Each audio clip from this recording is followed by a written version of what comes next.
వారిద్దరూ బీజేపీ నాయకులే, ఇద్దరు ఎంపీలు కూడా. కానీ ఇద్దరు ఢీ అంటే ఢీ అంటున్నారు. ఒకరు కేంద్ర మంత్రి బండి సంజయ్, మరొకరు ఈటెల రాజేందర్. హుజురాబాద్ నియోజకవర్గానికి చెందిన బీజేపీ శ్రేణులు శనివారం ఈటెల నివాసంలో భేటీ అయిన విషయం తెలిసిందే. ఇక ఆ సమయంలో ఈటెల రాజేందర్ చేసినటువంటి హాట్ కామెంట్స్ అంతర్గతంగా ఉన్నటువంటి తగాదాలను బహిర్గతం చేస్తున్నాయి. బీ కేర్ఫుల్ బిడ్డ అంటూ ఈటెల రాజేందర్ తాడో పేడో అన్నట్టుగా మాట్లాడారు.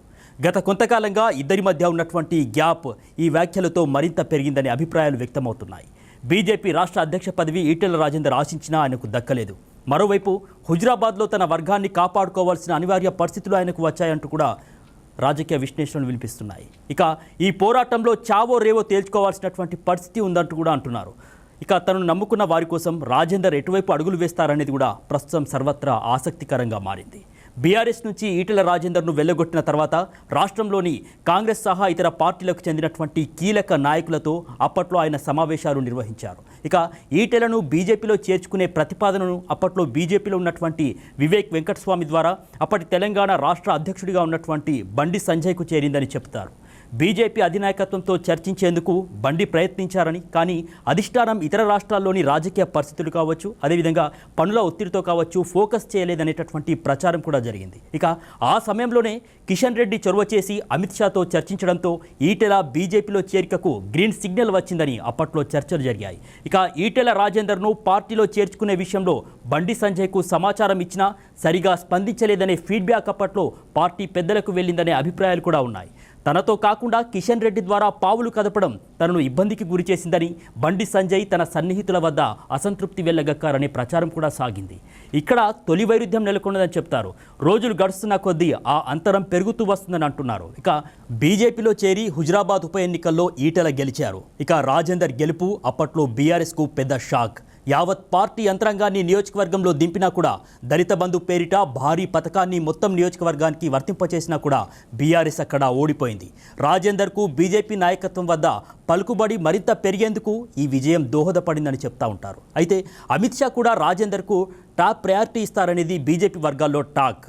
పార్టీలో తన ప్రాధాన్యం పెంచుకోవడంతో పాటు రాష్ట్ర అధ్యక్ష పదవి కోసం కూడా ఈటెల ప్రయత్నాలు ప్రారంభించారనే చర్చ కూడా కొనసాగింది. ఇక బండిని తప్పిస్తే ఈటెలకు ఈ పదవిని ఇస్తారని టాక్ వచ్చింది. కానీ అధ్యక్ష బాధ్యతలు కిషన్ రెడ్డికి అప్పగించారు. దీని వెనుక ఈటెల ఉన్నారని బండి వర్గం అనుమానించింది. కిషన్ రెడ్డికి రాష్ట్ర అధ్యక్షుడిగా బాధ్యతలు స్వీకరించిన సమయంలో అధిష్టానానికి తప్పుడు సమాచారం చేరవేయొద్దని బండి సంజయ్ కోరారు. ఇక ఈ వ్యాఖ్యల ద్వారా తనపై అధిష్టానానికి తప్పుడు సమాచారం చేరవేశారని బండి చెప్పకనే చెప్తారు. రాష్ట్ర పర్యటనకు వచ్చిన సమయంలో నాయకులంతా కలిసి పనిచేయాలంటూ అమిత్ షా కూడా సూచించారు. తమ మధ్య ఉన్నటువంటి గ్యాప్ను పూడ్చుకోవాలని బండి ఈటెలకు కేంద్ర మంత్రి తెలంగాణ అసెంబ్లీ ఎన్నికలకు ముందే తేల్చి చెప్పారనేది పార్టీ వర్గాల్లో ప్రచారంలో ఉంది. తెలంగాణ అసెంబ్లీ ఎన్నికల ఫలితాలు బీజేపీకి ఆశాజనకంగా రానటువంటి పరిస్థితి. ఇక బీజేపీని గెలిపిస్తే బీసీని సీఎం చేస్తామనే నినాదం కూడా ఫలించలేదు. ఆ పార్టీ 8 సీట్లకు మాత్రమే పరిమితమైంది. అప్పుడున్నటువంటి రాజకీయ పరిస్థితులు కాంగ్రెస్కు కలిసి వచ్చాయనేది కమలనాథుల భావన. ఆ తర్వాత పార్లమెంట్ ఎన్నికల్లో 8 స్థానాల్లో బీజేపీ గెలిచింది. గతంతో పోలిస్తే అదనంగా 4 సీట్లు దక్కించుకుంది భారతీయ జనతా పార్టీ. బీఆర్ఎస్ ఓట్ల డైవర్షన్తోనే బీజేపీ 8 ఎంపీ సీట్లు గెలుచుకుందనేది కాంగ్రెస్ ఆరోపణ. ఇక ఈ విషయాన్ని మనం పక్కన పెడితే మరోసారి బీజేపీ అధ్యక్ష మార్పు అంశం తెరమీదికి వచ్చింది.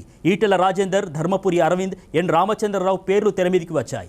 పార్టీలోని కొందరు సీనియర్లు ఈటెలకు మద్దతు పలికితే ఇతర పార్టీల నుంచి వచ్చిన వారికి అధ్యక్ష పదవి ఇవ్వడాన్ని ఆర్ఎస్ఎస్ వ్యతిరేకించిందని, ఈ క్రమంలోనే సంఘుతో అనుబంధం ఉన్నటువంటి ఎన్ రామచంద్రరావుకు అధ్యక్ష పదవికి ఎంపికయ్యారని సమాచారం.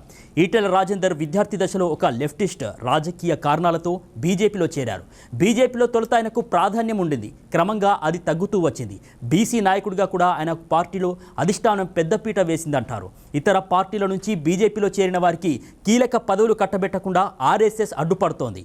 ఇదే ఈటెలకు బీజేపీ అధ్యక్ష పదవి రాకుండా అడ్డంకిగా మారిందని ఆయన అనుచరుల అభిప్రాయం. ఇక సౌముడిగా ఉండే రాజేందర్ ప్రత్యర్థులు వేసే ఎత్తులో భాగంగా చేసే వ్యాఖ్యలతో స్పందించి రాజకీయంగా ఇరుకున పడుతున్నారనే చర్చ కూడా ఉంది. ఇదే ఆయుధాన్ని బండి సంజయ్ కూడా ప్రయోగించి సక్సెస్ అయ్యారని అంటున్నారు. పార్టీ అధ్యక్ష పదవి రాకపోవడం, హుజురాబాద్లో అనుచరులకు కమిటీలో స్థానం లేకపోవడం కావచ్చు, ఇతరత్ర అంశాలతో ఆయన రగిలిపోతున్నారనే చర్చ కూడా ఇప్పుడు నడుస్తోంది. సో చూద్దాం మరి దీనికి సంబంధించి అధిష్టానం ఏ విధంగా స్పందిస్తుంది. మరి వీరిద్దరి మధ్య ఉన్నటువంటి మొత్తానికి చూద్దాం వీరిద్దరి మధ్య ఉన్నటువంటి గ్యాప్ను మరి అధిష్టానం పూడుస్తుందా లేకపోతే ఇలాగే కొనసాగుతుందా అనేది.